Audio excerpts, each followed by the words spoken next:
ایک واقعہ سناتا ہوں. حضور نبی کریم علیہ السلام مسجد نبی شریف میں تشریف فرماتے ہیں تو صحابہ کرام کے ساتھ تھے. تو مسجد نبی کے دروازے کے بعد ایک خاتون آئی بڑی عمر کی.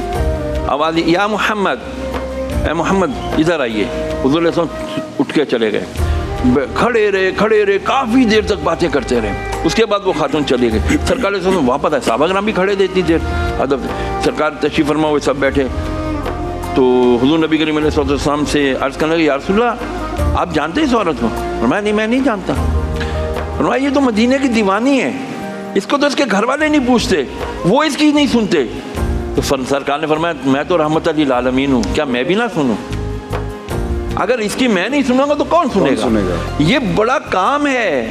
ٹھیک ہے اس قسم کے اگر لوگ ہیں تو اللہ تعالیٰ نے اس کا اجر کتنا رکھا ہے اس کا پتہ ہے آپ لوگوں کو؟ یہ اپنے ہاتھوں سے اپنی جنت کمانے کا ویزا چھوڑ کے چلے گئے یہ لوگ.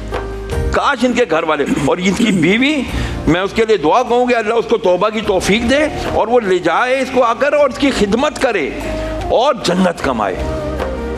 اگر ظاہر ایسی کنڈیشن ہو جس میں جان کا خطرہ ہو، ظاہر کسی بھی لیول تک جا سکتا ہے نا، سائیکیٹرک ایشوز تو سمجھ آتی ہے. یہ لوگ بھی تو سنبھال رہے ہیں، یہ لوگ بھی تو سنبھال رہے ہیں. لیکن میں بھی سوچ رہی تھی اگر آپ کی اولاد ایسی ہو، ماں باپ تو بڑھاپے تک سنبھالتے ہیں، چاہے اس کو کوئی ڈسیبلٹی ہو کچھ بھی ہو. لیکن اگر آپ کے بڑے ایسے ہو گئے تو آپ اسے چھوڑاتے ہیں. بھائی ہو گیا چھوڑاؤ گے، بہن ہو گئی چھوڑائیں گے. میں آپ کو ایک عرض کروں کہ ہمارے ہاں تربیت کا بہت بڑا فقدان ہے.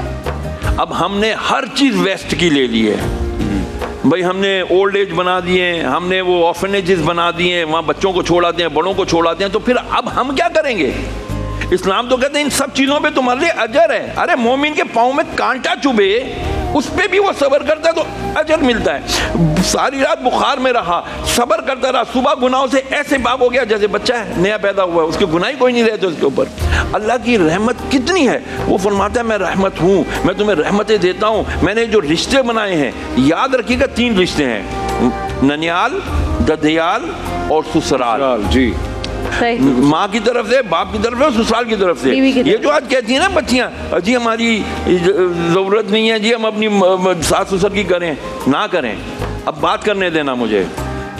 تمہاری منہ دکھائی، جوتا چھپائی، دودھ پلائی، تمہارے کو تمہاری جیب خرچ، تمہارا فلاں خرچہ، تمہارا نان نفقہ، تمہارے عید دیار کی شاپنگ اپنے لیے بندہ نہیں کرتا، تمہارے لیے کرتا ہے، بچوں کے لیے کرتا ہے. پھر تم کہتی ہو منہ بنا کر کہ جی میں اپنے ساس سسر کی پابند نہیں ہوں.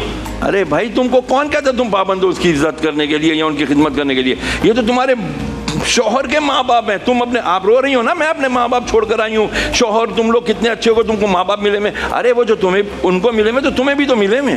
تم ان کی خدمت کر کے اپنے ماں باپ کی طرح خدمت کر کے ثواب کما لو. اللہ تعالیٰ پھر ایک سے دور کرتا ہے تو دوسری ماں بھی دیتا ہے. بٹ یہاں آپ کو دیکھنا ہے نا کہ پھر آپ انسانیت کے حوالے سے، یا میں تو صرف کہتی ہوں کہ اگر آپ کو اپنے شوہر سے محبت ہے تو اس کے ماں باپ سے کیسے نہیں ہوگی؟ نہیں ہوگی، بالکل ہونی. یا آپ کیسے یہ کہہ سکتے ہیں شوہر کو کہ جی آپ نے اپنی ماں کے ساتھ اچھا سلوک نہیں کرنا اور آپ نے میرے ساتھ کرنا ہے؟ مطلب اگر کوئی شوہر، میں ہمیشہ سمجھتی ہوں بات مان بھی لینا بیوی کی کسی پریشر میں کسی چیز میں، وہ اس کی عزت کبھی نہیں کرتا.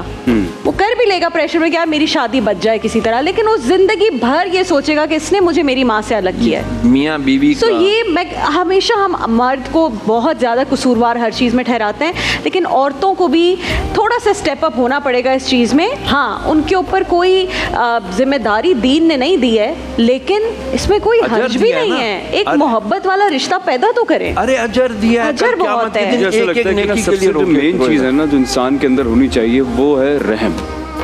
ایک دوسرے کو معاف کرنے کا جذبہ ہونا چاہیے. بالکل بالکل. انسان کو رحیم ہونا چاہیے. آقا علیہ السلام یہی کہا جاتا نا کہ وہ رحمت للعالمین ہے، مطلب وہ ساری دنیا کے لیے رحمت بنا کے. اس سے ہمیں سبق کیا ملتا ہے کہ ہمیں دوسروں پہ رحم کرنا چاہیے، نہ کہ یہ کہ ہم کسی کی کوئی بات پہ اس کو فوراً سے سزا دینے پہ آ جائیں.